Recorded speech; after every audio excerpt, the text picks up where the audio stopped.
احسان کی تلوار۔ ایک بادشاہ نے حاتم طائی کی شہرت سنی تو اس کے دل میں حسد کے جذبات پیدا ہوئے۔ اس نے سوچا جب تک حاتم زندہ ہے مجھے عزت اور شہرت حاصل نہ ہوگی، میں بھلائی کے کیسے بھی کام کروں لوگ حاتم ہی کی تعریفیں کرتے رہیں گے۔ چنانچہ اس نے ایک چالاک اور لڑائی کے داؤ پیچ میں ماہر شخص کو اس کام پر مقرر کیا کہ وہ جس طرح بھی ہو سکے حاتم کا سر کاٹ لائے۔ کرائے کا یہ قاتل اپنے ترکش کو تیروں سے بھر کر تلوار کی دھار تیز کروا کر اس علاقے کی طرف روانہ ہو گیا جہاں حاتم طائی رہتا تھا۔ وہاں اس کی ملاقات ایک بہت خوش اخلاق شخص سے ہوئی۔ جب اسے یہ معلوم ہوا کہ یہ شخص مسافر ہے تو وہ کرائے کے قاتل کو اپنے گھر لے گیا اور ایسے خلوص سے اس کی خاطر تواضع کی کہ وہ اس کا گرویدہ ہو گیا۔ دوسرے دن جب اس نے رخصت چاہی تو نیک شخص نے اصرار کیا کہ چند دن میرے پاس ہی رہیے، مجھے خدمت کا اور موقع دیجیے۔ اس شخص کے دل میں میزبان کی بہت زیادہ عزت پیدا ہو گئی۔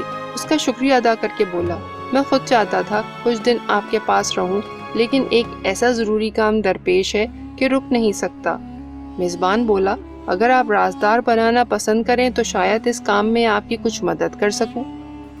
یہ بات سن کر کرائے کے قاتل نے رازداری کے انداز میں کہا، کام یہ ہے کہ میرے بادشاہ نے مجھے حاتم طائی کو قتل کرنے کا حکم دیا ہے۔ میں اس کا سر کاٹ کر بادشاہ کے پاس لے جاؤں گا۔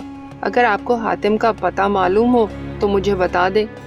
یہ سن کر وہ شخص مسکرایا اور سر جھکا کر کہا، حاتم طائی تو میں ہی ہوں، آپ شوق سے میرا سر کاٹ لیں اور اسی وقت روانہ ہو جائیں۔ اگر یہ کام اب نہ کیا تو ہو سکتا ہے لوگ پھر آپ کو ایسا کرنے نہ دیں اور نقصان پہنچائیں۔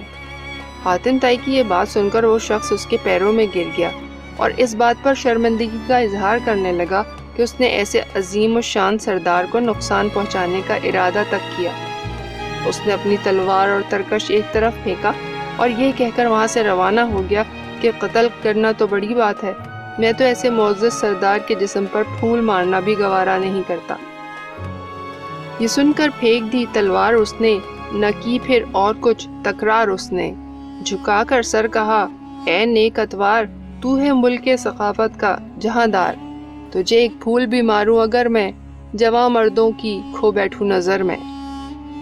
حاتم طائی سے رخصت ہو کر وہ بادشاہ کے پاس پہنچا تو بادشاہ نے باز پرس کی، لیکن جب اس نے حاتم کی جواں مردی اور دریا دلی کا واقعہ سنایا تو اس کے دل سے حسد جاتا رہا۔ اس نے اعتراف کیا کہ واقعی حاتم اس بات کا حقدار ہے کہ خلق خدا اس کی تعریف کرے۔